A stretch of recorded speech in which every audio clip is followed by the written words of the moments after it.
ದಿವಾಳಿಯಾಗುತ್ತಿದ್ದಂತೆ ಪತ್ನಿ ಬಿಟ್ಟು ಹೋದಳು. ಆದರೆ ಕೆಲಸದಾಕೆ ಮಾಡಿದ್ದನ್ನು ಆ ಕೋಟ್ಯಾಧಿಪತಿ ಎಂದೂ ಯೋಚಿಸಿರಲಿಲ್ಲ. ಸ್ನೇಹಿತರೆ, ಬೆಳಗ್ಗೆ 7:30 ಆಗಿತ್ತು ಮತ್ತು ಅಜಯ್ ಮೆಹ್ರಾ ಅವರ ಮನೆ ಪ್ರತಿದಿನದಂತೆ ಸಂಪೂರ್ಣವಾಗಿ ಎಚ್ಚರಗೊಂಡಿತ್ತು. ಡೈನಿಂಗ್ ಟೇಬಲ್ ಮೇಲೆ ಅಚ್ಚುಕಟ್ಟಾಗಿ ಜೋಡಿಸಿದ ಉಪಹಾರ, ಪತ್ರಿಕೆಯ ಮೊದಲ ಪುಟದಲ್ಲಿ ಷೇರು ಮಾರುಕಟ್ಟೆಯ ಮುಖ್ಯಾಂಶಗಳು, ಹೊರಗಿನ ಲಾನ್ನಲ್ಲಿ ನೀರಿನ ಮೋಟಾರಿನ ಸದ್ದು ಮತ್ತು ಒಳಗಡೆ ಎಸಿಯ ತಂಪು ಗಾಳಿ. ಎಲ್ಲವೂ ಎಷ್ಟು ವ್ಯವಸ್ಥಿತವಾಗಿತ್ತೆಂದರೆ ಇಲ್ಲಿ ಅವ್ಯವಸ್ಥೆ ಎಂಬ ಹೆಸರಿನ ಯಾವುದೇ ವಸ್ತು ಎಂದಿಗೂ ಬಂದೇ ಇಲ್ಲವೇನೋ ಅನ್ನಿಸುತ್ತಿತ್ತು. ಮತ್ತು ಅಜಯ್ ಮೆಹ್ರಾ ಅದೇ ವ್ಯವಸ್ಥೆಯ ನಡುವೆ ಕುರ್ಚಿಯ ಮೇಲೆ ಕುಳಿತು ತಾನು ನಿರ್ಮಿಸಿರುವುದು ಇನ್ನು ಮುಂದೆ ತನ್ನಿಂದ ಯಾರೂ ಕಸಿದುಕೊಳ್ಳಲು ಸಾಧ್ಯವಿಲ್ಲ ಎಂದು ನಂಬಿಕೊಂಡಿದ್ದನು. ಯಾಕಂದರೆ ವರ್ಷಗಳ ಶ್ರಮ, ಸರಿಯಾದ ನಿರ್ಧಾರಗಳು ಮತ್ತು ಸರಿಯಾದ ಜನರ ಸಾಂಗತ್ಯವು ಅವನನ್ನು ಅಂತಹ ಎತ್ತರಕ್ಕೆ ತಲುಪಿಸಿತ್ತು. ಅಲ್ಲಿಂದ ಬೀಳುವ ಆಲೋಚನೆಯು ಒಂದು ತಮಾಷೆಯಂತೆ ಕಾಡುತ್ತಿತ್ತು. ಅಜಯ್ ಮೆಹ್ರಾ ಕೇವಲ ಶ್ರೀಮಂತನಾಗಿರಲಿಲ್ಲ, ಅವನು ಭರವಸೆಯಿಂದ ರೂಪುಗೊಂಡ ಮನುಷ್ಯನಾಗಿದ್ದನು. ತನ್ನ ವ್ಯವಹಾರದ ಮೇಲೆ ಭರವಸೆ, ತನ್ನ ತಿಳುವಳಿಕೆಯ ಮೇಲೆ ಭರವಸೆ ಮತ್ತು ಎಲ್ಲಕ್ಕಿಂತ ಹೆಚ್ಚಾಗಿ ತನ್ನ ಸುತ್ತಲಿರುವ ಜನರು ತನ್ನ ಜೀವನದ ಭಾಗವಾಗಿದ್ದಾರೆ ಎಂಬ ಭರವಸೆ. ಯಾಕಂದರೆ ಅವನು ಯಾರ ಹೆಸರಿನಿಂದ ರಸ್ತೆಗಳು ತೆರೆದುಕೊಳ್ಳುತ್ತವೆಯೋ ಅದೇ ಅಜಯ್ ಮೆಹ್ರಾ ಆಗಿದ್ದನು. ಅವನ ಪತ್ನಿ ನೈನಾ ಅದೇ ಭರವಸೆಯ ಜಗತ್ತಿನಲ್ಲಿ ಬದುಕುತ್ತಿದ್ದಳು. ದುಬಾರಿ ಬಟ್ಟೆಗಳು, ಮಿತವಾದ ನಗು ಮತ್ತು ಮಾತುಗಳಲ್ಲಿ ಆ ಆತ್ಮವಿಶ್ವಾಸ, ಅದು ಜೀವನವನ್ನು ಎಂದಿಗೂ ಕೆಳಗಿನಿಂದ ನೋಡದ ಜನರಲ್ಲಿ ಸಾಮಾನ್ಯವಾಗಿ ಕಂಡುಬರುತ್ತದೆ. ಅವರಿಬ್ಬರ ನಡುವಿನ ಸಂಬಂಧ ಈಗ ಅಂತಹ ಒಂದು ಹಂತದಲ್ಲಿತ್ತು. ಅಲ್ಲಿ ಪ್ರೀತಿಯು ಕೇವಲ ಶಬ್ದಗಳಲ್ಲಿ ಉಳಿದಿತ್ತೇ ಹೊರತು ನಿರ್ಧಾರಗಳಲ್ಲ. ಅಲ್ಲಿ ಜೊತೆಗಿರುವುದು ಒಂದು ಅಭ್ಯಾಸವಾಗಿ ಬಿಟ್ಟಿತ್ತು ಮತ್ತು ಅಭ್ಯಾಸ ಮುರಿದಾಗ ನೋವಿಗಿಂತ ಹೆಚ್ಚಾಗಿ ಅಸೌಕರ್ಯ ಉಂಟಾಗುತ್ತದೆ. ಮನೆಯ ಒಂದು ಮೂಲೆಯಲ್ಲಿ ಸೀತಾ ಕೆಲಸ ಮಾಡುತ್ತಿದ್ದಳು. ತನ್ನ ಇರುವಿಕೆ ಅಗತ್ಯವಾಗಿದೆ, ಆದರೆ ತನ್ನ ಕಾಣಿಸಿಕೊಳ್ಳುವಿಕೆ ಅಲ್ಲ ಎಂಬಂತೆ. ಶಬ್ದ ಮಾಡದೆ ನಿಧಾನಗತಿಯ ಹೆಜ್ಜೆಗಳೊಂದಿಗೆ ಅವಳು ಕೆಲಸ ಮಾಡುತ್ತಿದ್ದಳು. ಅವಳು ಹಲವು ವರ್ಷಗಳಿಂದ ಇದೇ ಮನೆಯಲ್ಲಿದ್ದಳು. ಅವಳು ಅಜಯ್ ಸಣ್ಣ ಕಚೇರಿಯಿಂದ ದೊಡ್ಡ ಕ್ಯಾಬಿನ್ಗೆ ಹೋಗುವುದನ್ನು ನೋಡಿದ್ದಳು. ಹೊಸ ಕಾರುಗಳು ಬರುವುದನ್ನು ನೋಡಿದ್ದಳು. ಅತಿಥಿಗಳ ಸಂಖ್ಯೆ ಹೆಚ್ಚಾಗುವುದನ್ನು ನೋಡಿದ್ದಳು ಮತ್ತು ಜನರ ಮಾತಿನ ಧಾಟಿ ಬದಲಾಗುವುದನ್ನು ಗಮನಿಸಿದ್ದಳು. ಆದರೆ ಅವಳ ಪಾಲಿಗೆ ಏನೂ ಬದಲಾಗಿರಲಿಲ್ಲ. ಅವಳು ಹಾಗೇ ಇದ್ದಳು, ಕೆಲಸ ಮಾಡುತ್ತಾ, ಕೇಳಿಸಿಕೊಳ್ಳುತ್ತಾ ಮತ್ತು ಎಲ್ಲವನ್ನು ತನ್ನೊಳಗೆ ಇಟ್ಟುಕೊಳ್ಳುತ್ತಾ. ಯಾಕಂದರೆ ಯಾವ ಮನೆಗಳಲ್ಲಿ ಧ್ವನಿಗಳು ಏರುತ್ತವೆಯೋ ಅಲ್ಲಿ ಅತ್ಯಂತ ಕಡಿಮೆ ಧ್ವನಿ ಉಳ್ಳವರೇ ಹೆಚ್ಚು ಕೆಲಸ ಮಾಡುತ್ತಾರೆ. ಉಪಹಾರದ ನಡುವೆ ಅಜಯ್ ಫೋನ್ ಸದ್ದಾಯಿತು. ಕೆಲವು ಸೆಕೆಂಡುಗಳ ನಂತರ ಮತ್ತೆ ಸದ್ದಾಯಿತು ಮತ್ತು 3ನೇ ಬಾರಿಯೂ ಮೊಳಗಿತ್ತು. ಈ ಬಾರಿ ಅವನ ಬೆರಳುಗಳು ಒಂದು ಕ್ಷಣ ನಿಂತು ಹೋದವು. ಯಾಕಂದರೆ ಸಾಮಾನ್ಯ ದಿನಗಳಲ್ಲಿ ಫೋನ್ ಸದ್ದಾದಾಗ ಅದೊಂದು ಅಭ್ಯಾಸದಂತೆ ಇರುತ್ತದೆ. ಆದರೆ ಇಂದು ಅದರಲ್ಲಿ ಏನೋ ವ್ಯತ್ಯಾಸವಿತ್ತು. ಒಂದು ರೀತಿಯ ಅವಸರ, ಅದು ಪದಗಳಿಗಿಂತ ಹೆಚ್ಚಾಗಿ ಧಾಟಿಯಲ್ಲಿ ಅನುಭವಕ್ಕೆ ಬರುತ್ತಿತ್ತು. ಅಜಯ್ ಫೋನನ್ನು ಉಲ್ಟಾ ಇಟ್ಟು ನಗುವ ಪ್ರಯತ್ನ ಮಾಡುತ್ತಾ, ಬಿಸ್ನೆಸ್ನಲ್ಲಿ ಇದೆಲ್ಲ ನಡೆಯುತ್ತಲೇ ಇರುತ್ತದೆ ಎಂದನು. ಆದರೆ ಅವನ ನಗು ಪೂರ್ಣಗೊಳ್ಳಲಿಲ್ಲ ಮತ್ತು ನೈನಾ ಮೊದಲ ಬಾರಿಗೆ ತಲೆ ಎತ್ತಿ ಅವನನ್ನು ನೋಡಿದಳು. ಈ ನಡೆಯುತ್ತಲೇ ಇರುವುದು ಇನ್ನೆಷ್ಟು ದಿನ ನಡೆಯುತ್ತದೆ ಅಂತ ಅವಳು ತಿಳಿಯ ಬಯಸಿದಂತಿದ್ದಳು. ಮಧ್ಯಾಹ್ನದ ಹೊತ್ತಿಗೆ ಚಡಪಡಿಕೆ ಕಾಗದದ ರೂಪದಲ್ಲಿ ಎದುರಿಗೆ ಬಂತು. ಬ್ಯಾಂಕ್ನ ಇಮೇಲ್, ಅಕೌಂಟೆಂಟ್ ಸಂದೇಶ ಮತ್ತು ಅಜಯ್ ಓದುತ್ತಿದ್ದಂತೆ ಅವನೊಳಗೆ ಏನೋ ಕುಸಿದು ಹೋದಂತಹ ಒಂದು ನೋಟಿಸ್. ಯಾಕಂದರೆ ಇದು ಕೇವಲ ಸಣ್ಣ ಏರಿಳಿತವಾಗಿರಲಿಲ್ಲ, ಇದು ವರ್ಷಗಳಿಂದ ಅವನು ಗಟ್ಟಿಯಾಗಿ ನಿಂತಿದ್ದ ನೆಲದಲ್ಲಿ ಮೂಡಿದ ಮೊದಲ ಬಿರುಕಾಗಿತ್ತು. ಅವನು ನೈನಾಳತ್ತ ನೋಡಿದಾಗ ಅವಳ ಮುಖದಲ್ಲಿ ಚಿಂತೆಯ ಬದಲು ಲೆಕ್ಕಾಚಾರವೇ ಹೆಚ್ಚಾಗಿತ್ತು. ಒಂದು ವೇಳೆ ಇದೆಲ್ಲವೂ ಬಿದ್ದರೆ ತನ್ನ ಪಾಲು ಎಷ್ಟು ಉಳಿಯಬಹುದು ಅಂತ ಅವಳು ಅರ್ಥ ಮಾಡಿಕೊಳ್ಳಲು ಪ್ರಯತ್ನಿಸುತ್ತಿರುವಂತಿದ್ದಳು. ಸಂಜೆಯ ವೇಳೆಗೆ ಮನೆ ಅದೇ ಆಗಿತ್ತು, ಗೋಡೆಗಳು ಅವೇ ಆಗಿದ್ದವು, ಮನುಷ್ಯರು ಅವರೇ ಆಗಿದ್ದರು. ಆದರೆ ಗಾಳಿ ಬದಲಾಗಿತ್ತು. ಸೀತಾ ಅಡುಗೆ ಮನೆಯ ಬಾಗಿಲಲ್ಲಿ ನಿಂತು ಇದೆಲ್ಲವನ್ನು ನೋಡುತ್ತಿದ್ದಳು. ಯಾವುದೇ ಪ್ರಶ್ನೆ ಮಾಡದೆ, ಯಾವುದೇ ಅಭಿಪ್ರಾಯ ನೀಡಿದೆ. ಯಾಕಂದರೆ ಎತ್ತರದಿಂದ ಬೀಳುವಾಗ ಮೊದಲು ಸದ್ದು ಮಾಡೋದಿಲ್ಲ, ಬದಲಾಗಿ ಮೌನವಾಗುತ್ತದೆ ಎಂಬುದು ಅವಳಿಗೆ ತಿಳಿದಿತ್ತು. ಅಂದು ರಾತ್ರಿ ಅಜಯ್ ತನ್ನ ಕೋಣೆಯಲ್ಲಿ ಒಬ್ಬನೇ ಕುಳಿತು ಮೇಲ್ಛಾವಣಿಯನ್ನು ನೋಡುತ್ತಿದ್ದಾಗ ತಾನು ತನ್ನದು ಅಂತ ಭಾವಿಸಿದ್ದ ಜೀವನ ಬಹುಶಃ ತನ್ನದಾಗಿರಲಿಲ್ಲ ಎಂಬ ಅರಿವು ಮೊದಲ ಬಾರಿಗೆ ಅವನಿಗಾಯಿತು. ಅದು ಕೇವಲ ಸ್ವಲ್ಪ ಸಮಯದವರೆಗೆ ಅವನ ಬಳಿ ಇತ್ತು ಅಷ್ಟೇ. ಅದೇ ಅರಿವಿನೊಂದಿಗೆ ಯಾವುದೇ ಘೋಷಣೆ ಇಲ್ಲದೆ, ಯಾವುದೇ ಬೀಳ್ಕೊಡುಗೆ ಇಲ್ಲದೆ ಆ ಕಥೆಯ ನಿಜವಾದ ಆರಂಭವಾಯಿತು. ಇದರಲ್ಲಿ ಕುಸಿತ ಹಣದ್ದಲ್ಲ, ಮನುಷ್ಯನದ್ದಾಗಲಿತ್ತು. ಯಾವ ಭರವಸೆಯೊಂದಿಗೆ ಅಜಯ್ ಮೆಹ್ರಾ ಅಂದು ರಾತ್ರಿ ಕಣ್ಣು ಮುಚ್ಚಿದ್ದನೋ, ಬೆಳಗಾಗುವಷ್ಟರಲ್ಲಿ ಅದೇ ಭರವಸೆ ಮೊದಲು ಮುರಿದು ಹೋಗಿತ್ತು. ಯಾಕಂದರೆ ಕೆಲವು ಸತ್ಯಗಳು ನಿದ್ರೆಯೊಂದಿಗೆ ಕಾಯುವುದಿಲ್ಲ. ಅವು ಬೆಳಗಿನ ಬೆಳಕಿಗಿಂತ ಮೊದಲೇ ಬಾಗಿಲಲ್ಲಿ ಬಂದು ನಿಲ್ಲುತ್ತವೆ. ಅಜಯ್ ಪಾಲಿಗೆ ಆ ಬೆಳಿಗ್ಗೆ ಯಾವುದೇ ಹೊಸ ಆರಂಭವಾಗಿರಲಿಲ್ಲ. ಬದಲಿಗೆ ತಾನು ತನ್ನ ಸಂಪೂರ್ಣ ಗುರುತನ್ನು ಯಾವುದರ ಮೇಲೆ ನಿಲ್ಲಿಸಿದ್ದನೋ ಅಂಥ ವಸ್ತುಗಳ ಬೀಳ್ಕೊಡುಗೆಯ ಬೆಳಗಾಗಿತ್ತು. ಯಾಕಂದರೆ ಬ್ಯಾಂಕ್ನಿಂದ ಬಂದ ಜನರು ಈಗ ಫೋನ್ನಲ್ಲಿ ಇರಲಿಲ್ಲ, ಎದುರಿಗೆ ಕುಳಿತಿದ್ದರು. ಅವರ ಧ್ವನಿಯಲ್ಲಿ ಗೌರವವಾಗಲಿ ಅಥವಾ ಸಂಕೋಚವಾಗಲಿ ಇರಲಿಲ್ಲ.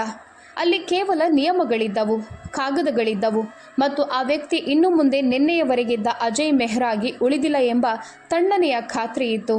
ಡ್ರಾಯಿಂಗ್ ರೂಮ್ ಅದೇ ಆಗಿತ್ತು, ಸೋಫಾಗಳು ಅವೇ ಆಗಿದ್ದವು, ಗೋಡೆಗಳ ಮೇಲೆ ತೂಗಾಡುತ್ತಿದ್ದ ಚಿತ್ರಪಟಗಳು ಅವೇ ಆಗಿದ್ದವು. ಆದರೆ ಆ ಎಲ್ಲವುಗಳ ನಡುವೆ ಕುಳಿತಿದ್ದ ಅಜಯ್ಗೆ ಈಗ ಸ್ವತಃ ಅದೇ ಜಾಗದಲ್ಲಿ ಹೊಂದಿಕೊಳ್ಳಲು ಸಾಧ್ಯವಾಗುತ್ತಿರಲಿಲ್ಲ. ಯಾಕಂದರೆ ಯಾವ ಕುರ್ಚಿಗಳ ಮೇಲೆ ಕುಳಿತುಕೊಳ್ಳಲು ಹಿಂದೆ ಜನರು ಅವನ ಅನುಮತಿ ಕೇಳುತ್ತಿದ್ದರೋ, ಇಂದು ಅದೇ ಕುರ್ಚಿಗಳ ಮೇಲೆ ಕುಳಿತು ಜನರು ಅವನಿಗೆ ಅವನ ಅಕೌಂಟ್ ಫ್ರೀಸ್ ಆಗಿದೆ ಅಂತ ವಿವರಿಸುತ್ತಿದ್ದರು. ಗಾಡಿಗಳು ಜಪ್ತಿಯಾಗುತ್ತವೆ ಮತ್ತು ಯಾವ ಬಂಗಲೆಯನ್ನು ಅವನು ತನ್ನ ಮನೆ ಅಂತ ಕರೆಯುತ್ತಿದ್ದನೋ ಅದೀಗ ಕಾಗದ ಪತ್ರಗಳಲ್ಲಿ ಬೇರೆಯವರದ್ದಾಗಿದೆ. ಇವೆಲ್ಲವನ್ನು ಎಷ್ಟು ಸಾಮಾನ್ಯ ಭಾಷೆಯಲ್ಲಿ ಹೇಳಲಾಗುತ್ತಿತ್ತೆಂದರೆ ಅಜಯ್ಗೆ ಮೊದಲ ಬಾರಿಗೆ ಅರ್ಥವಾಯಿತು. ವ್ಯವಸ್ಥೆಯ ಪಾಲಿಗೆ ಮನುಷ್ಯನ ಅಂತಸ್ತು ಕೇವಲ ಒಂದು ಲೈನ್ ಇದ್ದಂತೆ. ಅದು ಅಳಿಸಿ ಹೋದ ಕೂಡಲೇ ಮನುಷ್ಯನ ಅಸ್ತಿತ್ವವು ಅಳಿಸಿ ಹೋಗುತ್ತದೆ. ನೈನಾ ಮೆಟ್ಟಿಲುಗಳ ಹತ್ತಿರ ನಿಂತು ಇವೆಲ್ಲವನ್ನು ಕೇಳಿಸಿಕೊಳ್ಳುತ್ತಿದ್ದಳು ಮತ್ತು ಅವಳ ಮುಖದಲ್ಲಿ ಕಿರುಚಾಟವಾಗಲಿ ಅಥವಾ ಅಳುವಾಗಲಿ ಇರಲಿಲ್ಲ. ಬದಲಾಗಿ ಒಂದು ವಿಚಿತ್ರವಾದ ಕಠಿಣತೆ ಇತ್ತು. ಅವಳು ಮನಸ್ಸಿನಲ್ಲಿ ಯಾವುದೋ ಒಂದು ನಿರ್ಧಾರದತ್ತ ಸಾಗುತ್ತಿರುವಂತಿದ್ದಳು. ಬ್ಯಾಂಕಿನವರು ಹೋದ ನಂತರ ಅವಳು ಅಜಯ್ನನ್ನು ನಿನಗೆ ಹೇಗನ್ನಿಸುತ್ತಿದೆ ಅಂತ ಕೇಳಲಿಲ್ಲ. ಅವಳು ಕೇವಲ ಇನ್ನು ಮುಂದೆ ಏನು ಅಂತ ಮಾತ್ರ ಕೇಳಿದಳು. ಆ ಪ್ರಶ್ನೆಯಲ್ಲಿ ಜೊತೆಗೆ ಸಾಗುವ ಕಾಳಜಿ ಇರಲಿಲ್ಲ, ಬದಲಾಗಿ ತನ್ನ ಪಾಲಿನ ಭಯವಿತ್ತು. ಕಷ್ಟದ ಸಮಯದಲ್ಲಿ ಕೆಲವು ಸಂಬಂಧಗಳು ಗಟ್ಟಿಯಾಗುವುದಿಲ್ಲ, ಬದಲಾಗಿ ಸ್ಪಷ್ಟವಾಗುತ್ತವೆ ಎಂಬುದು ಅಜಯ್ಗೆ ಮೊದಲ ಬಾರಿಗೆ ಅರ್ಥವಾಗತೊಡಗಿತು. ದಿನ ಕಳೆಯುತ್ತಿದ್ದಂತೆ ಮನೆ ಖಾಲಿಯಾಗತೊಡಗಿತು. ಡ್ರೈವರ್ ಮೆಲ್ಲನೆ ಕೀಲಿ ಕೈಯನ್ನು ಇಟ್ಟು ಹೋದನು. ಒಬ್ಬ ಕೆಲಸಗಾರ ಕೆಲಸ ಬಿಟ್ಟನು ಮತ್ತು ಯಾವ ಜನರು ಈ ಮನೆಯನ್ನು ತಮ್ಮ ಗುರುತು ಅಂತ ಹೇಳಿಕೊಳ್ಳುತ್ತಿದ್ದರೋ ಅವರೀಗ ಬೇರೆ ಮನೆಯ ಗಂಟೆಯನ್ನು ಬಾರಿಸುತ್ತಿದ್ದರು. ಈ ಸಂಪೂರ್ಣ ಶೂನ್ಯದ ನಡುವೆ ಸೀತಾ ಮಾತ್ರ ಅಲ್ಲೇ ಇದ್ದಳು. ಅವಳು ಏನನ್ನೂ ಕೇಳದೆ ತನ್ನ ಕೆಲಸವನ್ನು ಮಾಡುತ್ತಿದ್ದಳು. ಯಾಕಂದರೆ ಅವಳಿಗೆ ಹೋಗಬೇಕಿರಲಿಲ್ಲ, ಅವಳಿಗೆ ಕೇವಲ ಇರಬೇಕಿತ್ತು. ಬಹುಶಃ ಈ ಇರುವಿಕೆಯಲ್ಲೇ ಅವಳು ಶಬ್ದಗಳಿಂದ ಹೇಳಲಾಗದ ಎಲ್ಲವನ್ನು ಹೇಳುತ್ತಿದ್ದಳು. ಸಂಜೆ ನೈನಾ ಕಪಾಟು ತೆರೆದಳು, ಬಟ್ಟೆಗಳನ್ನು ಹೊರತೆಗೆದಳು ಮತ್ತು ಬಹಳ ಸಾಮಾನ್ಯ ಧ್ವನಿಯಲ್ಲಿ ತಾನು ಕೆಲವು ದಿನಗಳ ಕಾಲ ತವರಿಗೆ ಹೋಗುತ್ತಿದ್ದೇನೆ ಅಂತ ಹೇಳಿದಳು. ಅದು ಏನೋ ಒಂದು ತಾತ್ಕಾಲಿಕ ವ್ಯವಸ್ಥೆ ಎಂಬಂತೆ ಅವಳು ವರ್ತಿಸಿದಳು. ಅಜಯ್ ಅವಳನ್ನು ನೋಡಿದನು, ಏನೋ ಹೇಳಲು ಪ್ರಯತ್ನಿಸಿದನು. ಆದರೆ ಮಾತು ಗಂಟಲಿನಲ್ಲೇ ಸಿಕ್ಕಿ ಹಾಕಿಕೊಂಡಿತು. ಯಾಕಂದರೆ ಆ ಕೆಲವು ದಿನಗಳು ಎಂದಿಗೂ ಮುಗಿಯುವುದಿಲ್ಲ ಮತ್ತು ಕೆಲವು ಸಂಬಂಧಗಳು ಬಾಗಿಲು ಮುಚ್ಚುವಾಗ ಸದ್ದು ಮಾಡುವುದಿಲ್ಲ, ಬದಲಾಗಿ ಹಿಂತಿರುಗುವ ಅವಕಾಶವನ್ನು ಜೊತೆಗೆ ಕೊಂಡೊಯ್ಯುತ್ತವೆ ಎಂಬುದು ಅವನಿಗೆ ತಿಳಿದಿತ್ತು. ನೈನಾ ಅಜಯ್ ಹೇಗೆ ಬದುಕುತ್ತಾನೆ ಅಂತ ಕೇಳದೆ ಹಿಂತಿರುಗಿ ನೋಡದೆ ಹೊರಟು ಹೋದಳು. ಬಾಗಿಲು ಮುಚ್ಚಿಕೊಂಡಿತು ಮತ್ತು ಈ ಬಾರಿ ಆ ಸದ್ದು ಬಹಳ ಸ್ಪಷ್ಟವಾಗಿತ್ತು. ಮನೆ ಈಗ ನಿಜವಾಗಿಯೂ ಖಾಲಿಯಾಗಿತ್ತು ಮತ್ತು ಅಜಯ್ ಅದೇ ಸೋಫಾದ ಮೇಲೆ ಕುಳಿತು ಉಳಿದನು. ಎಲ್ಲಿ ಒಂದು ಕಾಲದಲ್ಲಿ ದೊಡ್ಡ ದೊಡ್ಡ ನಿರ್ಧಾರಗಳಾಗುತ್ತಿದ್ದವೋ ಅಲ್ಲಿ. ಯಾಕಂದರೆ ಈಗ ಅಲ್ಲಿ ಕುಳಿತುಕೊಳ್ಳೋದ್ರಿಂದ ಯಾವುದೇ ಶಕ್ತಿ ಸಿಗುತ್ತಿರಲಿಲ್ಲ. ಬದಲಾಗಿ ಮನುಷ್ಯ ಬಿದ್ದಾಗ ಮೊದಲು ಜನಸಂದಣಿಯಿಂದ ಬೀಳುತ್ತಾನೆ ಎಂಬ ಅರಿವು ಮಾತ್ರ ಸಿಗುತ್ತಿತ್ತು. ಅಂತಹ ಪತನದಲ್ಲೇ ಅವನಿಗೆ ಅರ್ಥವಾಗುತ್ತದೆ ಯಾರು ನಿಜವಾದ ಜೊತೆಗಾರರು ಮತ್ತು ಯಾರು ಕೇವಲ ದಾರಿಯವರೆಗೆ ನಡೆಯುವವರು ಎಂದು. ರಾತ್ರಿ ಗಾಢವಾಗುತ್ತಾ ಹೋದಂತೆ ದೀಪಗಳು ಆರುತ್ತಾ ಹೋದವು. ಆ ಕತ್ತಲಿನಲ್ಲಿ ಅಜಯ್ ಮೊದಲ ಬಾರಿಗೆ ತನ್ನಷ್ಟಕ್ಕೆ ತಾನು ಹೇಳಿಕೊಂಡನು, ಈಗ ಕಳೆದುಕೊಳ್ಳಲು ತನ್ನ ಬಳಿ ಏನೂ ಉಳಿದಿಲ್ಲ ಎಂದು. ಬಹುಶಃ ಮನುಷ್ಯ ಮುರಿದು ಬೀಳುವ ಅಥವಾ ಮರುಹುಟ್ಟು ಪಡೆಯುವ ಜಾಗವು ಇಲ್ಲಿಂದಲೇ ಆರಂಭವಾಗುತ್ತದೆ. ಯಾಕಂದರೆ ಪ್ರತಿ ಅಂತ್ಯವು ತನ್ನೊಳಗೆ ಒಂದು ಪ್ರಶ್ನೆಯನ್ನು ಬಿಟ್ಟು ಹೋಗುತ್ತದೆ. ಎಲ್ಲವೂ ಮುಗಿಯಿತೆ ಅಥವಾ ಈಗ ನಿಜವಾದ ಆರಂಭವೇ? ಆ ಪ್ರಶ್ನೆಯೊಂದಿಗೆ ಮನೆಯ ಒಂದು ಮೂಲೆಯಲ್ಲಿ ನಿಂತಿದ್ದ ಸೀತೆಯ ಮೌನ ಇನ್ನೂ ಗಾಢವಾಯಿತು. ಇನ್ನು ಮುಂದೆ ನಡೆಯಲಿರುವುದು ಹಣದ ಪರೀಕ್ಷೆಯಲ್ಲ, ಮನುಷ್ಯನ ಪರೀಕ್ಷೆ ಎಂಬುದು ಅವಳಿಗೆ ತಿಳಿದಿರುವಂತಿತ್ತು. ನೈನಾ ಹೋದ ನಂತರ ಮನೆಯಲ್ಲಿ ಆವರಿಸಿದ ಮೌನವು ಹಠಾತ್ ಬಂದ ನಿಶ್ಶಬ್ದದಂತಿರಲಿಲ್ಲ. ಬದಲಾಗಿ ನಿಧಾನವಾಗಿ ಹೆಪ್ಪುಗಟ್ಟುವ ಚಳಿ ಅಂತಿತ್ತು. ಅದು ಮೊದಲು ದೇಹವನ್ನು ಸೋಕುತ್ತದೆ ಮತ್ತು ನಂತರ ಮನದ ಆಳದವರೆಗೆ ಇಳಿಯುತ್ತದೆ. ಅಜಯ್ ಮೆಹ್ರಾ ಈಗ ಅದೇ ಚಳಿಯಲ್ಲಿ ಬದುಕುತ್ತಿದ್ದನು. ತನ್ನ ಹೆಸರಿನೊಂದಿಗೆ ಸದಾ ಸಾಗುತ್ತಿದ್ದ ಆ ಜನಸಂದಣಿ ದೂರವಾದುದೇ ಅವನಿಗೆ ದೊಡ್ಡ ನೋವಾಗಿತ್ತೇ ಹೊರತು ಖಾಲಿ ಕೋಣೆಗಳಲ್ಲ. ಯಾಕಂದರೆ ಮನೆ ದೊಡ್ಡದಾಗಿ ಮನುಷ್ಯ ಚಿಕ್ಕವನಾದಾಗ ಪ್ರತಿ ಶಬ್ದವು ಪ್ರತಿಧ್ವನಿಯಾಗುತ್ತದೆ ಮತ್ತು ಪ್ರತಿಧ್ವನಿಯು ಒಂದು ಪ್ರಶ್ನೆಯಾಗುತ್ತದೆ. ಬೆಳಗಾದಾಗ ಅವನನ್ನು ಎಬ್ಬಿಸಲು ಯಾರೂ ಬರುತ್ತಿರಲಿಲ್ಲ. ಚಹಾ ಹೇಗಿರಬೇಕು ಅಂತ ಯಾರೂ ಕೇಳುತ್ತಿರಲಿಲ್ಲ ಅಥವಾ ಯಾವುದೇ ಸಭೆಗಳ ಬಗ್ಗೆ ನೆನಪಿಸುತ್ತಿರಲಿಲ್ಲ. ಯಾಕಂದರೆ ಈಗ ಸಭೆಗಳಿರಲಿಲ್ಲ, ಕೇವಲ ಸಮಯವಿತ್ತು. ಹಿಂದೆಂದೂ ಅವನ ಬಳಿ ಇರದಿದ್ದ ಅತಿ ಹೆಚ್ಚಿನ ಸಮಯ. ಅದೇ ಸಮಯ ಈಗ ಅವನ ಎದುರು ಕುಳಿತು ಈಗ ಮುಂದೆ ಏನು ಮಾಡುವೆ ಅಂತ ಕೇಳುವಂತೆ ಅವನನ್ನು ದಿಟ್ಟಿಸುತ್ತಿತ್ತು. ಅಜಯ್ ಬಳಿ ಈ ಪ್ರಶ್ನೆಗೆ ಯಾವುದೇ ಉತ್ತರವಿರಲಿಲ್ಲ. ಯಾಕಂದರೆ ಬದುಕಿನ ಉದ್ದಕ್ಕೂ ಓಡುತ್ತಲೇ ಬದುಕಿದವರಿಗೆ ನಿಂತು ಬದುಕುವ ಅಭ್ಯಾಸವಿರೋದಿಲ್ಲ.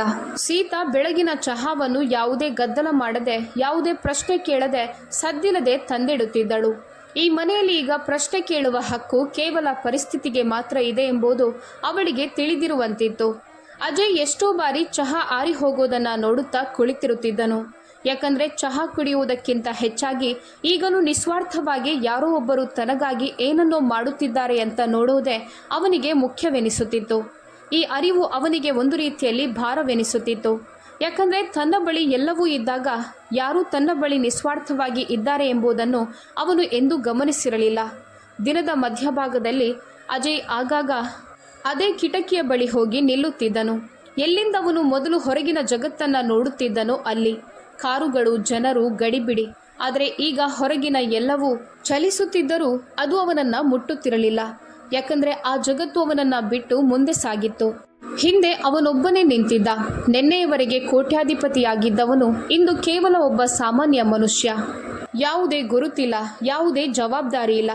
ಈ ಕೇವಲ ಮನುಷ್ಯನಾಗಿರುವುದಕ್ಕೆ ಅವನು ಅತಿ ಹೆಚ್ಚು ಹೆದರುತ್ತಿದ್ದನು.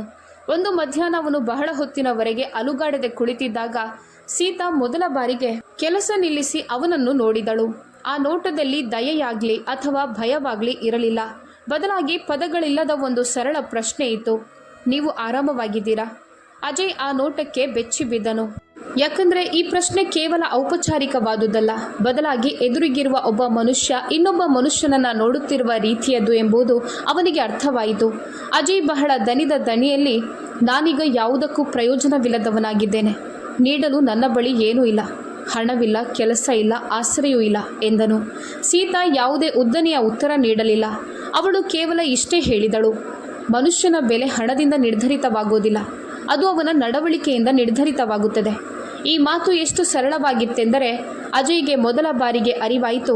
ತಾನು ಯಾವ ಸತ್ಯಗಳನ್ನು ಯಾವಾಗಲೂ ದೊಡ್ಡ ಹೊದಿಕೆಯ ಪುಸ್ತಕಗಳಲ್ಲಿ ಹುಡುಕುತ್ತಿದ್ದನೋ ಅವು ವಾಸ್ತವದಲ್ಲಿ ಅತ್ಯಂತ ತೆಳುವಾದ ಕಾಗದದ ಮೇಲೆ ಬರೆಯಲ್ಪಟ್ಟಿರುತ್ತವೆ. ಅದನ್ನು ಓದುವ ದೃಷ್ಟಿ ಮಾತ್ರ ನಮಗಿರಬೇಕು. ಅಂದಿನಿಂದ ಅಜಯ್ ಸೀತಾಳನ್ನು ಸೂಕ್ಷ್ಮವಾಗಿ ಗಮನಿಸಲು ಪ್ರಾರಂಭಿಸಿದನು. ಅವಳು ಹೇಗೆ ದೂರಿಲ್ಲದೆ ಕೆಲಸ ಮಾಡುತ್ತಾಳೆ, ಅವಳು ತನ್ನ ಪಾಲಿನ ಮೀರಿದ್ದನ್ನು ಹೇಗೆ ಬಯಸುವುದಿಲ್ಲ ಮತ್ತು ಪ್ರತಿ ಪರಿಸ್ಥಿತಿಯಲ್ಲೂ ಅವಳು ತನ್ನ ಸಮತೋಲನವನ್ನು ಹೇಗೆ ಕಾಪಾಡಿಕೊಳ್ಳುತ್ತಾಳೆ ಎಂಬುದು ಅವನಿಗೆ ಅಚ್ಚರಿ ಮೂಡಿಸಿತು. ತನ್ನ ಬಳಿ ಎಲ್ಲವೂ ಇದ್ದಾಗಲೂ ಈ ಮಹಿಳೆ ಹೀಗೇ ಇದ್ದಳು ಮತ್ತು ಇಂದು ಏನೂ ಇಲ್ಲದಿದ್ದಾಗಲೂ ಅವಳು ಹೀಗೇ ಇದ್ದಾಳೆ ಎಂಬುದು ಅವನಿಗೆ ನೆನಪಾಯಿತು. ಈ ಸ್ಥಿರತೆ ಅಜಯ್ನ ಇಡೀ ಜೀವನದಲ್ಲಿ ಎಂದೂ ಇರಲಿಲ್ಲ. ರಾತ್ರಿಯಲ್ಲಿ ನಿದ್ರೆ ಬಾರದೆ ಅಜಯ್ ಎದ್ದು ಕುಳಿತುಕೊಳ್ಳುತ್ತಿದ್ದನು. ತನ್ನ ಯಶಸ್ಸನ್ನು ಮತ್ತು ಈಗಿನ ಸೋಲನ್ನು ಕಂಡಿದ್ದ ಆ ಗೋಡೆಗಳನ್ನು ನೋಡುತ್ತಿದ್ದನು. ಆ ರಾತ್ರಿಗಳಲ್ಲಿ ಅವನಿಗೆ ತನ್ನ ನಿರ್ಧಾರಗಳು ನೆನಪಾಗುತ್ತಿದ್ದವು. ತಾನು ಹೇಗೆ ಸಂಬಂಧಗಳಿಗೆ ಸಮಯ ನೀಡಲಿಲ್ಲ, ಮನುಷ್ಯರನ್ನು ಅವರ ಕೆಲಸದಿಂದ ಗುರುತಿಸಿದನೇ ಹೊರತು ಅವರ ವ್ಯಕ್ತಿತ್ವದಿಂದಲ್ಲ, ಮತ್ತು ಹಣವೇ ಅತಿ ದೊಡ್ಡ ಸಂಬಂಧ ಎಂದು ಹೇಗೆ ನಂಬಿದ್ದೆ ಎಂಬುದು ಅವನಿಗೆ ಕಾಡತೊಡಗಿತು. ಈಗ ಹಣ ಹೋದಾಗ ಸಂಬಂಧಗಳ ನಿಜವಾದ ಬೆಲೆ ಅವನ ಕಣ್ಣೆದುರು ನಿಂತಿತ್ತು. ಒಂದು ರಾತ್ರಿ ಅವನು ಸೀತೆಯನ್ನು ಕೇಳಿದನು, ನೀನು ಯಾಕೆ ಇನ್ನೂ ಇಲ್ಲೇ ಇದೆಯಾ? ಯಾಕೆ ಹೋಗುತ್ತಿಲ್ಲ? ಈಗ ಈ ಮನೆಯಲ್ಲಿ ಹಣವೂ ಇಲ್ಲ, ಭವಿಷ್ಯವೂ ಇಲ್ಲ. ಸೀತಾ ಬಹಳ ಶಾಂತವಾಗಿ ಹೇಳಿದಳು, ನಾನೀ ಮನೆಯಲ್ಲಿ ಹಣಕ್ಕಾಗಿ ಕೆಲಸ ಮಾಡಿಲ್ಲ, ಗೌರವಕ್ಕಾಗಿ ಕೆಲಸ ಮಾಡಿದ್ದೇನೆ. ಆ ಗೌರವ ಸಿಗುವವರೆಗೂ ನಾನು ಇಲ್ಲೇ ಇರುತ್ತೇನೆ. ಇದನ್ನು ಕೇಳಿದಾಗ ಅಜಯ್ಗೆ ಮೊದಲ ಬಾರಿಗೆ ಅನಿಸಿತು, ತಿಳಿಯದೆಯಾದರೂ ತಾನು ಒಬ್ಬರ ಜೊತೆ ಮನುಷ್ಯನಂತೆ ವರ್ತಿಸಿದ್ದೆ ಮತ್ತು ಇಂದು ಅದೇ ವರ್ತನೆ ತನಗೆ ಆಸರೆಯಾಗಿ ನಿಂತಿದೆ ಎಂದು. ನಿಧಾನವಾಗಿ ಅಜಯ್ನೊಳಗೆ ಏನೋ ಬದಲಾಗತೊಡಗಿತು. ಅವನು ತನ್ನನ್ನು ತಾನು ದೂಷಿಸಿಕೊಳ್ಳುವ ಬದಲು ಅರ್ಥ ಮಾಡಿಕೊಳ್ಳಲಾರಂಭಿಸಿದನು. ಸೋಲು ಎನ್ನುವುದು ಅಂತ್ಯವಲ್ಲ. ಮನುಷ್ಯ ಅದರಿಂದ ಏನನ್ನಾದರೂ ಕಲಿತರೆ ಅದು ಹೊಸ ಹಾದಿ ಎಂಬುದು ಅವನಿಗೆ ಮನವರಿಕೆಯಾಯಿತು. ಆ ಪಾಠ ಅವನಿಗೆ ಸಮಾಜ ಎಂದು, ಕೆಲಸದಾಕೆ ಎಂದು ಕರೆಯುವ ಮಹಿಳೆಯಿಂದ ಸಿಗುತ್ತಿತ್ತು. ಅವಳೀಗ ಅವನಿಗೆ ಕನ್ನಡಿಯಂತಾಗಿದ್ದಳು. ಕಾಲ ಕಳೆದಂತೆ ಅಜಯ್ ಮೊದಲ ಬಾರಿಗೆ ಅನುಭವಿಸಿದನು. ತಾನು ಬಹುಶಃ ಕೋಟ್ಯಾಧಿಪತಿಯಾಗಿ ಉಳಿದಿಲ್ಲ, ಆದರೆ ಈಗ ತಾನು ಸುಳ್ಳು ಭರವಸೆಗಳಿಂದ ಮುಕ್ತನಾಗಿದ್ದೇನೆ. ಈ ಮುಕ್ತಿ ಅವನನ್ನು ಹೆದರಿಸುವ ಬದಲು ಸಂಭಾಳಿಸತೊಡಗಿತು. ಯಾಕಂದರೆ ಕಳೆದುಕೊಳ್ಳಲು ಏನೂ ಇಲ್ಲದಿದ್ದಾಗ ಹೊಸದಾಗಿ ರೂಪುಗೊಳ್ಳಲು ಬಹಳಷ್ಟು ಅವಕಾಶವಿರುತ್ತವೆ. ಅದೇ ಅರಿವಿನೊಂದಿಗೆ ಅಜಯ್ ತನ್ನ ಜೀವನದ ನಿಜವಾದ ಪತನ ಹಣದ್ದಲ್ಲ, ಬದಲಾಗಿ ಮನುಷ್ಯನಾಗುವ ಮೊದಲಿನ ಬದುಕಿನದ್ದಾಗಿತ್ತು ಎಂದು ಒಪ್ಪಿಕೊಂಡನು. ಈಗ ಅವನು ನಿಜವಾದ ಮನುಷ್ಯನಾಗುತ್ತಿದ್ದಾನೆ ಎಂದರೆ ಬಹುಶಃ ಇದೇ ಅವನ ಅತಿ ದೊಡ್ಡ ಸಂಪಾದನೆ. ಇದು ಯಾವುದೇ ಬ್ಯಾಂಕ್ ಖಾತೆಯಲ್ಲಿ ಕಾಣಿಸದಿದ್ದರೂ ಅವನ ಮನದಾಳದಲ್ಲಿ ಸಂಗ್ರಹವಾಗುತ್ತಿತ್ತು. ಯಾವ ದಿನ ಅಜಯ್ ತನ್ನೊಳಗಿನ ಹಳೆಯ ವ್ಯಕ್ತಿ ಈಗ ಉಳಿದಿಲ್ಲ ಅಂತ ನಂಬಿದನೋ ಅಂದಿನಿಂದಲೇ ಅವನ ಜೀವನ ಯಾವುದೇ ಸದ್ದಿಲ್ಲದೆ ಹೊಸ ತಿರುವು ಪಡೆಯಲಾರಂಭಿಸಿತು. ಕೆಲವು ಬದಲಾವಣೆಗಳು ಹೊರಗಿನಿಂದ ಕಾಣೋದಿಲ್ಲ. ಅವು ಮೊದಲು ಆಲೋಚನೆಯಲ್ಲಿ ಬರುತ್ತವೆ, ನಂತರ ಅಭ್ಯಾಸಗಳಲ್ಲಿ ಮತ್ತು ಕೊನೆಗೆ ಪರಿಸ್ಥಿತಿಯಲ್ಲಿ. ಅಜಯ್ನೊಂದಿಗೂ ಇದೇ ಆಯಿತು. ಅವನೀಗ ಬೆಳಗ್ಗೆ ಎದ್ದ ಕೂಡಲೇ ಯಾವ ಸಭೆ ಇದೆ ಅಥವಾ ಯಾವ ವ್ಯಾಪಾರ ಕುದುರಿಸಬೇಕು ಅಂತ ಯೋಚಿಸುತ್ತಿರಲಿಲ್ಲ. ಬದಲಾಗಿ ಇಂದಿನ ದಿನವನ್ನು ಹೇಗೆ ಕಳೆಯಬೇಕು, ತನ್ನನ್ನು ತಾನು ನಿರುಪಯುಕ್ತ ಅಂತ ಭಾವಿಸದೆ ಹೇಗೆ ಬದುಕಬೇಕು ಎಂದು ಯೋಚಿಸುತ್ತಿದ್ದನು. ಈ ಪ್ರಶ್ನೆಯೇ ಅವನಿಗೆ ನಡೆಯಲು ಒಂದು ಕಾರಣ ನೀಡತೊಡಗಿತು. ಮನೆ ಈಗ ಚಿಕ್ಕದಾಗಿ ಕಾಣಲಾರಂಭಿಸಿತು. ಗೋಡೆಗಳು ಕುಗ್ಗಿದ್ದಕ್ಕಲ್ಲ, ಬದಲಾಗಿ ಅಲ್ಲಿ ಅಲೆದಾಡಲು ಅವನ ಬಳಿ ಈಗ ನೆಪಗಳು ಉಳಿದಿರಲಿಲ್ಲ. ಒಂದು ಬೆಳಗ್ಗೆ ಅಜಯ್ ಸುಮ್ಮನೆ ವರಾಂಡದಲ್ಲಿ ಕುಳಿತಿದ್ದಾಗ ಸೀತಾ ಬಹಳ ಸಹಜವಾಗಿ ಕೇಳಿದಳು, ಹತ್ತಿರದ ಗಲ್ಲಿಯೊಂದರಲ್ಲಿ ಅಂಗಡಿ ಖಾಲಿ ಇದೆ, ಬಾಡಿಗೆ ಹೆಚ್ಚಿಲ್ಲ, ಮನಸ್ಸಿದ್ದರೆ ಅಲ್ಲಿ ಒಂದು ಸಣ್ಣ ವ್ಯಾಪಾರ ಆರಂಭಿಸಬಹುದು. ಸೀತೆಯ ದನಿಯಲ್ಲಿ ಸಲಹೆ ನೀಡುವ ಹಮ್ಮಿರಲಿಲ್ಲ, ಕೇವಲ ಒಂದು ಸಾಧ್ಯತೆ ಇತ್ತು. ಮೊದಲು ಯಾವ ಕೆಲಸಗಳನ್ನು ತನ್ನ ಅಂತಸ್ತಿಗೆ ಸಣ್ಣದು ಅಂತ ಕಡೆಗಣಿಸುತ್ತಿದ್ದನೋ ಅಂತಹ ಸಾಧ್ಯತೆಗಳನ್ನು ಕೇಳಿಸಿಕೊಳ್ಳುವ ಶಕ್ತಿ ಈಗ ತನಗಿದೆ ಅಂತ ಅಜಯ್ಗೆ ಮೊದಲ ಬಾರಿಗೆ ಅನಿಸಿತು. ಆರಂಭವು ಸುಲಭವಾಗಿರಲಿಲ್ಲ. ಯಾಕಂದರೆ ಕೋಟಿಗಟ್ಟಲೆ ರೂಪಾಯಿಗಳ ನಿರ್ಧಾರಗಳನ್ನು ತೆಗೆದುಕೊಳ್ಳುತ್ತಿದ್ದ ಮನುಷ್ಯನಿಗೆ ಕೆಲವೇ ಸಾವಿರ ರೂಪಾಯಿಗಳ ಬಗ್ಗೆ ಚಿಂತಿಸುವುದು ತನ್ನದೇ ಆದ ಒಂದು ಹೊಸ ಸವಾಲಾಗಿತ್ತು. ಅಜಯ್ಗೆ ಹಲವು ಬಾರಿ ತನ್ನ ಆತ್ಮಗೌರವ ಇನ್ನೂ ಹಳೆಯ ಚೌಕಟ್ಟಿನಲ್ಲಿ ಸಿಲುಕಿಕೊಂಡಿದೆ ಎಂಬ ಅರಿವಾಗುತ್ತಿತ್ತು. ಆದರೆ ಸೀತಾ ಪ್ರತಿ ಬಾರಿಯೂ ಅವನನ್ನು ತಡೆಯದೆ, ಶ್ರಮದಲ್ಲಿ ದೊಡ್ಡದು ಅಥವಾ ಸಣ್ಣದು ಎಂಬುದು ಯಾವುದೂ ಇರೋದಿಲ್ಲ, ಅದೆಲ್ಲವೂ ಕೇವಲ ನಮ್ಮ ದೃಷ್ಟಿಕೋನದಲ್ಲಿರುತ್ತದೆ ಎಂಬುದನ್ನು ತೋರಿಸಿಕೊಡುತ್ತಿದ್ದಳು. ಅವಳು ಬೆಳಗ್ಗೆ ಬೇಗ ಎದ್ದು ಮನೆಯ ಕೆಲಸಗಳನ್ನು ಮುಗಿಸಿ ನಂತರ ಅಜಯ್ ಜೊತೆಗೆ ಆ ಸಣ್ಣ ಅಂಗಡಿಯವರೆಗೆ ಹೋಗುತ್ತಿದ್ದಳು. ಅಲ್ಲಿ ಇಬ್ಬರೂ ಸೇರಿ ಸ್ವಚ್ಛಗೊಳಿಸುತ್ತಿದ್ದರು, ಹಳೆಯ ಕಪಾಟುಗಳನ್ನು ಸರಿಪಡಿಸುತ್ತಿದ್ದರು ಮತ್ತು ನಿಧಾನವಾಗಿ ಆ ಜಾಗವನ್ನು ಕೆಲಸಕ್ಕೆ ಯೋಗ್ಯವಾಗುವಂತೆ ರೂಪಿಸುತ್ತಿದ್ದರು. ಮೊದಲ ದಿನ ಅಂಗಡಿ ತೆರೆದಾಗ ಯಾವುದೇ ಗ್ರಾಹಕರು ಬರಲಿಲ್ಲ. ಎರಡನೇ ದಿನವೂ ಬರಲಿಲ್ಲ. ಮೂರನೇ ದಿನ ಕೇವಲ ಒಬ್ಬ ವ್ಯಕ್ತಿ ಬಂದು ವಿಚಾರಿಸಿ ಹಿಂತಿರುಗುವುದೇ ಲೇಸು ಎಂದುಕೊಂಡು ಹೋದನು. ಅಜಯ್ ಪ್ರತಿ ಸಂಜೆ ದಣಿದು ಕುರ್ಚಿಯ ಮೇಲೆ ಕುಳಿತು ಇದೆಲ್ಲವೂ ತನ್ನಿಂದ ಸಾಧ್ಯವಿಲ್ಲವೇನೋ ಎಂದು ಯೋಚಿಸುತ್ತಿದ್ದನು. ಆದರೆ ಸೀತಾ ಪ್ರತಿ ಬಾರಿಯೂ ನೆನಪಿಸುತ್ತಿದ್ದಳು, ಯಾವುದೇ ವಸ್ತು ಒಂದೇ ದಿನದಲ್ಲಿ ನಿರ್ಮಾಣವಾಗೋದಿಲ್ಲ, ಕಟ್ಟಡವಾಗಲಿ, ಸಂಬಂಧವಾಗಲಿ ಅಥವಾ ಜೀವನವಾಗಲಿ. ಈ ಮಾತು ಅಜಯ್ಗೆ ಚುಚ್ಚುತ್ತಿತ್ತು. ಯಾಕಂದರೆ ತನ್ನ ಹಳೆಯ ಜೀವನದಲ್ಲಿ ಅವನು ಎಂದೂ ಕಾಯುವುದನ್ನು ಕಲಿತಿರಲಿಲ್ಲ. ನಿಧಾನವಾಗಿ ಜನರು ಬರಲಾರಂಭಿಸಿದರು. ಕೆಲವರು ಪರಿಚಯದವರು, ಕೆಲವರು ಸಂಪೂರ್ಣ ಅಪರಿಚಸ್ತರು. ಪ್ರತಿಯೊಂದು ಸಣ್ಣ ವ್ಯವಹಾರವು ಅಜಯ್ಗೆ ಒಂದು ದೊಡ್ಡ ಗೆಲುವಿನಂತೆ ಭಾಸವಾಗುತ್ತಿತ್ತು. ಯಾಕಂದರೆ ಈಗ ಅವನು ಹಣ ಗಳಿಸುವುದರ ಜೊತೆಗೆ ತಾನು ಮತ್ತೆ ಸಮಾಜಕ್ಕೆ ಉಪಯುಕ್ತವಾಗುತ್ತಿದ್ದೇನೆ ಎಂಬ ಭಾವನೆಯನ್ನು ಪಡೆಯುತ್ತಿದ್ದನು. ಹಣ ಹೆಚ್ಚಿದ್ದಾಗ ಸಿಗದಿದ್ದ ನೆಮ್ಮದಿ ಈಗ ಈ ಉಪಯುಕ್ತ ಭಾವನೆಯಲ್ಲಿ ಅವನಿಗೆ ಸಿಗುತ್ತಿತ್ತು. ತನ್ನ ಸಹಾಯದಿಂದಲೇ ಅಜಯ್ ಬದುಕುತ್ತಿದ್ದಾನೆ ಎಂಬ ಭಾವನೆ ಅವನಿಗೆ ಬರದಂತೆ ಸೀತಾ ನೋಡಿಕೊಳ್ಳುತ್ತಿದ್ದಳು. ಅವಳು ಪ್ರತಿ ಕೆಲಸವನ್ನು ಇಬ್ಬರ ನಡುವಿನ ಪಾಲುದಾರಿಕೆಯಂತೆ ಹಂಚುತ್ತಿದ್ದಳು. ಪತ್ನಿ, ಸ್ನೇಹಿತರು ಮತ್ತು ಸಮಾಜ ಬಿಟ್ಟು ಹೋದ ನಂತರ ಅಜಯ್ ಅನುಭವಿಸುತ್ತಿದ್ದ ಆ ಒಳಗಿನ ನೋವನ್ನು ಬಹುಶಃ ಈ ಪಾಲುದಾರಿಕೆ ಗುಣಪಡಿಸುತ್ತಿತ್ತು. ಕೆಲವು ತಿಂಗಳುಗಳಲ್ಲಿ ಪರಿಸ್ಥಿತಿ ಸ್ವಲ್ಪ ಸುಧಾರಿಸಿತು. ಅತಿಯಾಗಿ ಏನೂ ಬದಲಾಗದಿದ್ದರೂ ಮನೆಯ ಬಾಡಿಗೆ, ದಿನನಿತ್ಯದ ಖರ್ಚು ಮತ್ತು ಅಗತ್ಯಗಳನ್ನು ಯಾವುದೇ ಭಯವಿಲ್ಲದೆ ಪೂರೈಸುವಷ್ಟರ ಮಟ್ಟಿಗೆ ಪರಿಸ್ಥಿತಿ ಹದಕ್ಕೆ ಬಂತು.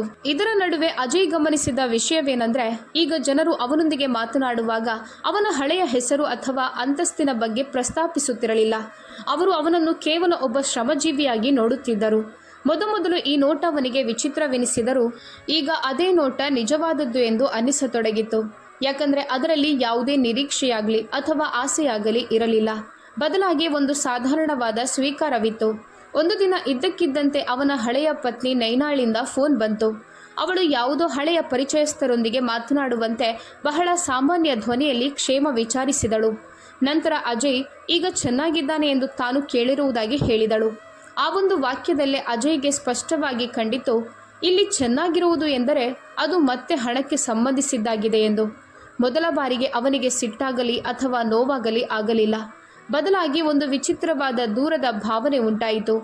ಯಾಕಂದರೆ ಕಷ್ಟದ ಸಮಯದಲ್ಲಿ ಜೊತೆಗಿರದ ಸಂಬಂಧ ಸುಖದ ಸಮಯದಲ್ಲಿ ನಂಬಿಕೆಗೆ ಅರ್ಹವಲ್ಲ ಎಂಬುದು ಅವನಿಗೆ ಈಗ ಅರ್ಥವಾಗಿತ್ತು. ಅಂದು ಸಂಜೆ ಅಜಯ್ ಬಹಳ ಹೊತ್ತು ಅಂಗಡಿಯಲ್ಲೇ ಕುಳಿತಿದ್ದನು. ಸೀತಾ ಅವನ ಪಕ್ಕದಲ್ಲಿ ಮೌನವಾಗಿ ಕುಳಿತಿದ್ದಳು. ಹೊರಗೆ ರಸ್ತೆಯಲ್ಲಿ ಚಲಿಸುತ್ತಿರುವ ಜೀವನವನ್ನು ನೋಡುತ್ತಾ ಅಜಯ್ ಮೊದಲ ಬಾರಿಗೆ ಯಾವುದೇ ಸಂಕೋಚವಿಲ್ಲದೆ ಹೇಳಿದನು, ನಾನೀಗ ನನಗೆ ಮೊದಲಿಗಿಂತ ಉತ್ತಮ ಮನುಷ್ಯನಾಗಿ ಕಾಣಿಸುತ್ತಿದ್ದೇನೆ. ಸೀತಾ ಮುಗುಳ್ನಗುತ್ತಾ ಹೇಳಿದಳು. ಮನುಷ್ಯನಿಗೆ ತನ್ನ ಇರುವಿಕೆಯ ಬಗ್ಗೆ ನಾಚಿಕೆ ಎನಿಸದಿದ್ದಾಗ ಅದೇ ನಿಜವಾದ ಶ್ರೀಮಂತಿಕೆ. ಆ ಕ್ಷಣದಲ್ಲಿ ಅಜಯ್ಗೆ ಅರಿವಾಯಿತು, ತಾನು ಎಲ್ಲವನ್ನೂ ಕಳೆದುಕೊಂಡಿರಬಹುದು, ಆದರೆ ಆ ಕಳೆದುಕೊಳ್ಳುವಿಕೆಯಲ್ಲೇ ತಾನು ತನ್ನನ್ನು ಮತ್ತೆ ಕಂಡುಕೊಂಡಿದ್ದೇನೆ. ಈ ಅರಿವು ಅವನಿಗೆ ಹಳೆಯ ಯಾವುದೇ ಬ್ಯಾಂಕ್ ಬ್ಯಾಲೆನ್ಸ್ಗಿಂತ ಹೆಚ್ಚು ಸತ್ಯವಾಗಿತ್ತು. ಕಾಲ ಇನ್ನೂ ಸುಲಭವಾಗಿರಲಿಲ್ಲ, ಸವಾಲುಗಳು ಇನ್ನೂ ಇದ್ದವು. ಆದರೆ ಅಜಯ್ನೊಳಗೆ ಉಂಟಾದ ಬದಲಾವಣೆ ಶಾಶ್ವತವಾಗಿತ್ತು. ಯಾಕಂದರೆ ಈಗ ಅವನು ಯಾವುದೇ ಆಸರೆಗಾಗಿ ಕಾಯುತ್ತಿರಲಿಲ್ಲ. ಅವನು ಸ್ವತಃ ನಡೆಯುತ್ತಿದ್ದನು ಮತ್ತು ಅವನ ಜೊತೆಗೆ ಒಬ್ಬ ಮಹಿಳೆ ನಡೆಯುತ್ತಿದ್ದಳು. ಅವಳು ತನ್ನನ್ನು ಎಂದಿಗೂ ಅವನಿಗಿಂತ ಮೇಲೆ ಅಥವಾ ಕೆಳಗೆ ಇರಿಸಿಕೊಳ್ಳಲಿಲ್ಲ, ಕೇವಲ ಸಮಾನವಾಗಿ ಇರಿಸಿಕೊಂಡಳು. ಬಹುಶಃ ಈ ಸಮಾನತೆಯೇ ಅವನ ಜೀವನದ ಅತಿ ದೊಡ್ಡ ತಿರುವಾಗಿತ್ತು. ಯಾವುದೇ ಸದ್ದಿಲ್ಲದೆ, ಯಾವುದೇ ಘೋಷಣೆ ಇಲ್ಲದೆ ಅಜಯ್ ಮೆಹ್ರಾ ಮೊದಲ ಬಾರಿಗೆ ಅರ್ಥ ಮಾಡಿಕೊಂಡನು, ಬಿದ್ದು ಮೇಲೆ ಏಳುವುದು ಒಂದು ಪ್ರಕ್ರಿಯೆ, ಆದರೆ ಸರಿಯಾದ ಮನುಷ್ಯನ ಜೊತೆಗೆ ನಿಲ್ಲುವುದು ಒಂದು ವರ. ಆ ವರವು ಅವನಿಗೆ ಎಲ್ಲಿಂದ ಸಿಕ್ಕಿತೆಂದರೆ, ಎಲ್ಲಿ ಅವನು ಎಂದೂ ನೋಡುವ ಅಗತ್ಯವನ್ನೇ ಮನಗಂಡಿರಲಿಲ್ಲವೋ ಅಲ್ಲಿಂದ. ಜೀವನವು ತನ್ನನ್ನು ಇಂತಹ ಒಂದು ಹಂತಕ್ಕೆ ತಂದು ನಿಲ್ಲಿಸುತ್ತದೆ ಎಂದು ಅಜಯ್ ಮೆಹ್ರಾ ಎಂದೂ ಯೋಚಿಸಿರಲಿಲ್ಲ. ಈಗ ಅವನಿಗೆ ಏನನ್ನು ಸಾಬೀತುಪಡಿಸುವ ಆತುರವಿಲ್ಲ ಅಥವಾ ಯಾರಿಗೂ ಉತ್ತರಿಸುವ ಅನಿವಾರ್ಯತೆ ಇಲ್ಲ. ಯಾಕಂದರೆ ವರ್ಷಗಳ ಕಾಲ ಕೇವಲ ಮುಂದಕ್ಕೆ ಓಡುತ್ತಿದ್ದ ಆ ಓಟದ ಬದುಕಿನಿಂದ ಅವನೀಗ ಹೊರಬಂದಿದ್ದನು. ಈ ಸ್ಥಿರತೆಯಲ್ಲಿ ಅವನಿಗೆ ಮೊದಲ ಬಾರಿಗೆ ಅರ್ಥವಾಗತೊಡಗಿತು, ನಿಜವಾದ ಬದಲಾವಣೆ ಹೊರಗಲ್ಲ, ಒಳಗೆ ನಡೆದಿದೆ ಎಂದು. ತನ್ನ ಹೆಸರು, ಹಣ ಮತ್ತು ಅಂತಸ್ತಿನಿಂದ ಗುರುತಿಸಿಕೊಳ್ಳುತ್ತಿದ್ದ ವ್ಯಕ್ತಿ ಈಗ ತನ್ನ ಕರ್ಮ, ನಡವಳಿಕೆ ಮತ್ತು ನಿರ್ಧಾರಗಳಿಂದ ತನ್ನನ್ನು ತಾನು ಗುರುತಿಸಿಕೊಳ್ಳುತ್ತಿದ್ದನು. ಅವನು ಸಂಪೂರ್ಣ ಶ್ರೀಮಂತನಾಗಿರಲಿಲ್ಲ ಅಥವಾ ಅವನಿಗೆ ಮತ್ತೆ ಕೋಟ್ಯಾಧಿಪತಿ ಎನ್ನಿಸಿಕೊಳ್ಳುವ ಅಂತಸ್ತು ಮರಳಿ ಬಂದಿರಲಿಲ್ಲ. ಆದರೆ ಅವನು ಬೆಳಿಗ್ಗೆ ಅಂಗಡಿಯ ಬೀಗವನ್ನು ತೆಗೆಯುವಾಗ ಗ್ರಾಹಕರೊಂದಿಗೆ ಮಾತನಾಡುತ್ತಿದ್ದನು, ಹಿಸಾಬುಗಳನ್ನು ತಾನೇ ಬರೆಯುತ್ತಿದ್ದನು ಮತ್ತು ದಿನದ ಕೊನೆಯಲ್ಲಿ ದಣಿದು ಕುರ್ಚಿಯ ಮೇಲೆ ಕುಳಿತಾಗ ಅವನಿಗೆ ತನ್ನ ಬಗ್ಗೆ ಯಾವುದೇ ದೂರುಗಳಿರಲಿಲ್ಲ. ಇದೇ ವಿಷಯವು ಅವನನ್ನು ಒಳಗಿನಿಂದ ದೊಡ್ಡವನನ್ನಾಗಿ ಮಾಡುತ್ತಿತ್ತು. ಯಾಕಂದರೆ ಮೊದಲ ಬಾರಿಗೆ ಅವನು ತನ್ನ ಕಣ್ಣುಗಳಲ್ಲಿ ತಾನು ಬಿದ್ದವನಂತೆ ಕಾಣುತ್ತಿರಲಿಲ್ಲ. ತನ್ನ ಬಳಿ ಎಲ್ಲವೂ ಇದ್ದ ದಿನಗಳಲ್ಲಿಯೂ ಸಿಗದಿದ್ದ ನೆಮ್ಮದಿ ಈಗ ಅವನಿಗೆ ಸಿಗುತ್ತಿತ್ತು. ಇದೇ ನಡುವೆ ಒಂದು ದಿನ ನೈನಾ ಮತ್ತೆ ಎದುರಾದಳು. ಯಾವುದೇ ಸದ್ದಿಲ್ಲದೆ, ಯಾವುದೇ ನಾಟಕೀಯ ಪ್ರವೇಶವಿಲ್ಲದೆ ಕೇವಲ ಒಂದು ದಿನ ಅಂಗಡಿಯ ಹೊರಗೆ ನಿಂತಿದ್ದಳು. ಅದೇ ಅಚ್ಚುಕಟ್ಟಾದ ಮುಖ, ಅದೇ ಆತ್ಮವಿಶ್ವಾಸ, ಆದರೆ ಕಣ್ಣುಗಳಲ್ಲಿ ಆ ಹಳೆಯ ಹಿಡಿತವಿರಲಿಲ್ಲ. ಅವಳನ್ನು ನೋಡಿದ ಕೂಡಲೇ ಅಜಯ್ಗೆ ಅರಿವಾಯಿತು, ಈ ಭೇಟಿಯು ಅವನೊಳಗೆ ಯಾವುದೇ ತಳಮಳ ಉಂಟು ಮಾಡುವುದಿಲ್ಲ ಎಂದು. ಯಾಕಂದರೆ ಅವಳ ಒಂದು ಮರಳುವಿಕೆಗೆ ಕರಗಿ ಹೋಗುವ ಹಳೆಯ ಅಜಯ್ ಈಗ ಉಳಿದಿರಲಿಲ್ಲ. ಅವನು ಬಹಳ ಮುಂದೆ ಸಾಗಿದ್ದನು. ನೈನಾ ಕ್ಷೇಮ ವಿಚಾರಿಸಿದಳು. ಅಜಯ್ ಈಗ ಸಂಭಾಳಿಸಿಕೊಂಡಿದ್ದಾನೆ, ಕೆಲಸ ಸರಿಯಾಗಿ ನಡೆಯುತ್ತಿದೆ, ಜೀವನ ಮತ್ತೆ ಹಳಿಗೆ ಬರುತ್ತಿದೆ ಎಂದು ತಾನು ಕೇಳಿರುವುದಾಗಿ ಹೇಳಿದಳು. ಈ ಎಲ್ಲ ಮಾತುಗಳ ನಡುವೆ ಅಜಯ್ಗೆ ಸ್ಪಷ್ಟವಾಗಿ ಕಾಣುತ್ತಿತ್ತು, ಈ ಕಾಳಜಿ ಅವನಿಗಾಗಿ ಅಲ್ಲ, ಬದಲಾಗಿ ತಾನು ಮತ್ತೆ ಬಯಸುತ್ತಿರುವ ಆ ಹಳೆಯ ಐಷಾರಾಮಿ ಜೀವನಕ್ಕಾಗಿದೆ ಎಂದು. ಮೊದಲ ಬಾರಿಗೆ ಅಜಯ್ ಯಾವುದೇ ಕಹಿ ಅಥವಾ ಸಿಟ್ಟಿಲ್ಲದೆ ಬಹಳ ಶಾಂತವಾಗಿ ಹೇಳಿದನು, ಕೆಲವು ವಸ್ತುಗಳು ಒಡೆದ ಮೇಲೆ ಮತ್ತೆ ಜೋಡಿಸಲು ಸಾಧ್ಯವಿಲ್ಲ ಮತ್ತು ಕೆಲವು ಜನರು ಕಷ್ಟದ ಸಮಯದಲ್ಲಿ ಬಿಟ್ಟು ಹೋದರೆ ಒಳ್ಳೆಯ ಸಮಯದಲ್ಲಿ ಮರಳಿ ಬರುವ ಹಕ್ಕನ್ನು ಕಳೆದುಕೊಳ್ಳುತ್ತಾರೆ. ನೈನಾ ಏನೋ ಹೇಳಲು ಬಯಸಿದಳು, ಆದರೆ ಅಜಯ್ ಕಣ್ಣುಗಳಲ್ಲಿದ್ದ ಆ ಸ್ಥಿರತೆ ಯಾವುದೇ ವಾದಕ್ಕಿಂತ ಗಟ್ಟಿಯಾಗಿತ್ತು. ಅವಳು ತೆಪ್ಪಗೆ ಅಲ್ಲಿಂದ ಹೊರಟು ಹೋದಳು. ಅವಳು ಹೋದ ನಂತರ ಅಜಯ್ಗೆ ಯಾವುದೇ ಶೂನ್ಯವೆನಿಸಲಿಲ್ಲ, ಬದಲಾಗಿ ಒಂದು ಸ್ಪಷ್ಟತೆ ಸಿಕ್ಕಿತು. ಒಂದು ಹಳೆಯ ಅಧ್ಯಾಯವನ್ನು ಯಾವುದೇ ಪಶ್ಚಾತ್ತಾಪವಿಲ್ಲದೆ ಮುಚ್ಚಿದಂತಾಯಿತು. ಅಂದು ಸಂಜೆ ಅಜಯ್ ಬಹಳ ಹೊತ್ತು ಅಂಗಡಿಯಲ್ಲಿ ಕುಳಿತಿದ್ದನು. ಸೀತಾ ಎಂದಿನಂತೆ ಏನನ್ನೂ ಕೇಳದೆ, ಏನನ್ನೂ ತೋರಿಸಿಕೊಳ್ಳದೆ ಅವನ ಬಳಿಯೇ ಇದ್ದಳು. ಆ ಮೌನದಲ್ಲೇ ಅಜಯ್ ಮೊದಲ ಬಾರಿಗೆ ತನ್ನ ಹೃದಯದ ಆ ಮಾತನ್ನು ಅನುಭವಿಸಿದನು. ಅದನ್ನು ಹೆಸರಿಸಲು ಅವನು ಇದುವರೆಗೆ ಹೆದರುತ್ತಿದ್ದನು. ಯಾಕಂದರೆ ಇದು ಕೇವಲ ಕೃತಜ್ಞತೆಯಲ್ಲ ಅಥವಾ ಜೊತೆಗಿರುವ ಅಭ್ಯಾಸವಲ್ಲ, ಅದಕ್ಕಿಂತ ಮಿಗಿಲಾದ ಗಾಢವಾದ ಸಂಬಂಧವಿದು. ತನ್ನ ಜೀವನದ ಪ್ರತಿ ತಿರುವನ್ನು ಅವನು ಹಿಂತಿರುಗಿ ನೋಡಿದಾಗ ಅವನಿಗೆ ಸ್ಪಷ್ಟವಾಗಿ ಅರ್ಥವಾಯಿತು. ಯಾವ ಮಹಿಳೆ ತನ್ನ ಅತಿ ಕೆಟ್ಟ ಸಮಯದಲ್ಲಿ ಜೊತೆಗೆ ನಿಲ್ಲಲು ಬಯಸಿದಳೋ ಅವಳೇ ತನ್ನ ಜೀವನದ ಅತ್ಯಂತ ನಿಜವಾದ ಸಂಬಂಧವಾಗಿದ್ದಾಳೆ ಎಂದು ಅವನು ಅಂದೇ ಸೀತೆಯೊಂದಿಗೆ ಮಾತನಾಡಲು ನಿರ್ಧರಿಸಿದನು. ಯಾವುದೇ ದೊಡ್ಡ ಸಂದರ್ಭವನ್ನು ಹುಡುಕಲಿಲ್ಲ ಅಥವಾ ವಿಶೇಷ ಪದಗಳನ್ನು ಸಿದ್ಧಪಡಿಸಲಿಲ್ಲ. ಅದೇ ಸಾಮಾನ್ಯ ಸಂಜೆ, ಅದೇ ಮುಚ್ಚುತ್ತಿರುವ ಅಂಗಡಿ ಮತ್ತು ಪ್ರತಿದಿನ ಇಬ್ಬರು ಜೊತೆಯಾಗಿ ನಡೆಯುವ ಅದೇ ಹಾದಿ. ಅಜಯ್ ನಡೆಯುತ್ತಾ ನಿಂತು ತಾನು ಏನೋ ಹೇಳಬೇಕಿದೆ ಎಂದನು. ಸೀತಾ ತಲೆ ತಗ್ಗಿಸಿ ಕೇಳಿಸಿಕೊಳ್ಳುತ್ತಿದ್ದೇನೆ ಎಂದಳು. ಆ ಒಂದು ಸಣ್ಣ ವಾಕ್ಯದಲ್ಲಿ ಅಜಯ್ಗೆ ಅಂತಹ ಗೌರವ ಕಂಡಿತು. ಅದವನು ಹಿಂದೆ ಹಣದ ಬಲದಿಂದಲೂ ಪಡೆದಿರಲಿಲ್ಲ. ಅವನು ನೇರವಾಗಿ ಹೇಳಿದನು, ನಾನು ನಿನ್ನನ್ನು ಮದುವೆಯಾಗಲು ಬಯಸುತ್ತೇನೆ. ಸೀತಾ ಸ್ತಬ್ಧಳಾದಳು. ಅವಳ ಕಣ್ಣುಗಳು ತುಂಬಿ ಬಂದವು. ಈ ಮಾತು ತನ್ನೊಂದಿಗೆ ಹೇಳಲಾಗುತ್ತಿದೆ ಅಂತ ಅವಳಿಗೆ ನಂಬಲಾಗಲಿಲ್ಲ. ನಂತರ ಬಹಳ ನಿಧಾನ ಧ್ವನಿಯಲ್ಲಿ ಹೇಳಿದಳು, ನಮ್ಮ ನಡುವೆ ಆಕಾಶ ಭೂಮಿಯ ವ್ಯತ್ಯಾಸವಿದೆ. ನೀವು ಮಾಲೀಕರು ಮತ್ತು ನಾನು ಕೆಲಸದಾಕೆ. ಜನರು ಏನನ್ನುತ್ತಾರೆ, ಸಮಾಜ ಏನು ಯೋಚಿಸುತ್ತದೆ? ಅವಳ ಪ್ರತಿ ಪದದಲ್ಲೂ ಭಯವಿರಲಿಲ್ಲ. ಬದಲಾಗಿ ವರ್ಷಗಳ ಕಾಲ ಜಗತ್ತನ್ನು ನೋಡಿದ ತಿಳುವಳಿಕೆ ಇತ್ತು. ಅಜಯ್ ಮೊದಲ ಬಾರಿಗೆ ಯಾರ ಎದುರು ತನ್ನನ್ನು ತಾನು ಸಣ್ಣವನೆಂದು ಭಾವಿಸಲಿಲ್ಲ. ಬದಲಾಗಿ ಸತ್ಯವಂತನೆಂದು ಭಾವಿಸಿದನು. ಅವನು ಬಹಳ ಶಾಂತವಾಗಿ ಹೇಳಿದನು, ನನ್ನ ಬಳಿ ಎಲ್ಲವೂ ಇದ್ದಾಗ ಜನರಿದ್ದರು, ಏನೂ ಇಲ್ಲದಿದ್ದಾಗ ನೀನು ಮಾತ್ರ ಇದ್ದೆ. ಕಷ್ಟದ ಸಮಯದಲ್ಲಿ ಜೊತೆ ನೀಡಿದವರನ್ನು ಜೀವನ ಸಂಗಾತಿಯಾಗಿ ಆರಿಸಿಕೊಳ್ಳೋದನ್ನು ಸಮಾಜ ಒಪ್ಪದಿದ್ದರೆ ಅಂತಹ ಸಮಾಜ ನನಗೆ ಬೇಕಾಗಿಲ್ಲ.